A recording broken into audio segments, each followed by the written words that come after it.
to get you, Barbara. Ever played skin the cat?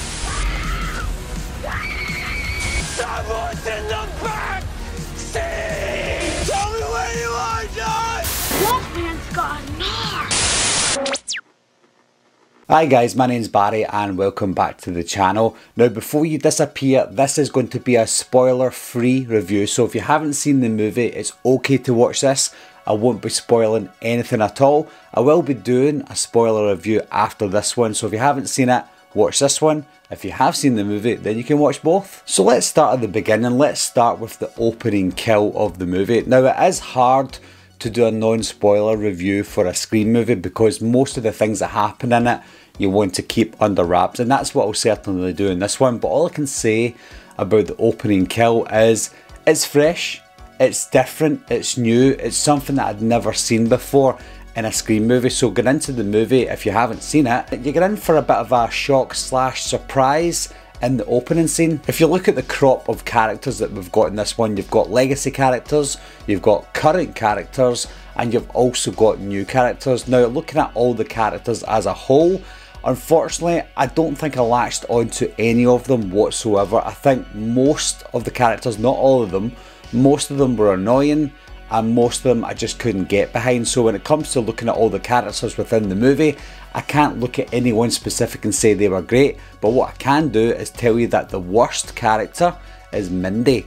Now if you liked Mindy in Scream or Scream 5, that's fine. I think she was okay in Scream 5. She was more laid back in Scream 5, but I don't know what the writers were thinking about Mindy, about what they wanted to do with her character.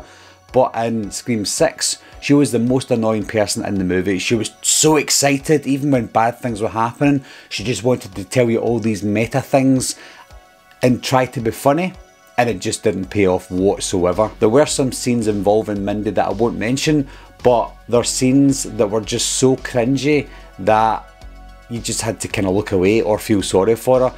She's no Randy, and I know that they're trying to make her Randy's niece and that's fine, but she's just not Randy. So anytime she tries to do something that's supposed to honour Randy or that's supposed to be a meta tribute to Randy, it just didn't pay off at all. If I had to praise any characters, it would be the legacy characters.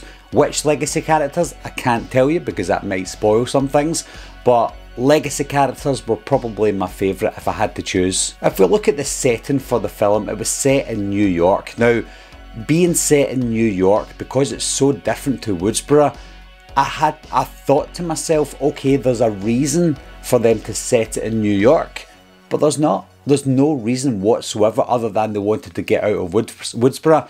Now, I'm a fan of Halloween H2O, and the best thing that Laurie Strode as a character could do is leave Haddonfield and go somewhere completely different. Fans didn't like that. Fans wanted it set in Haddonfield. I don't think you need Woodsboro in a Scream movie, so I'm not saying that they shouldn't have left Woodsboro. I'm just questioning the reasons for moving it all the way to New York. Yes, they wanted to get away. Yes, they wanted to start college, but New York seems to be a very specific place.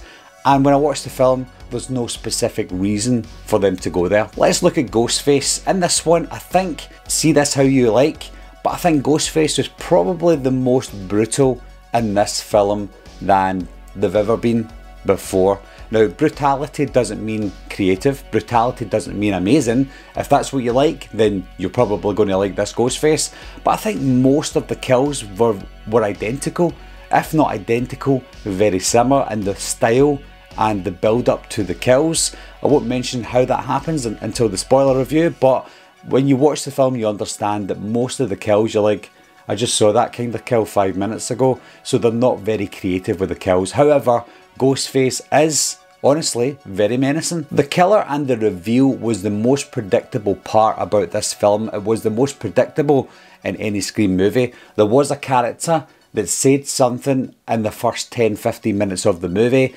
and I patched it all together. As soon as that sentence left their mouth, I said to my wife, this person is the killer, this is what happens, this is the reason for it. So I think the motive and the reveal was the weakest in the entire franchise, and I think that's why I didn't like this film as much, because the movie was okay. It was good to okay all the way through the film. It played it very safe all the way through it, but when that reveal came, it just dipped. And then when the motive came, it dipped even further. When I sit back and look at the film and think about the film, I honestly don't know what they were thinking. At best, it was a mess of an okay film, but it wasn't good. It wasn't great.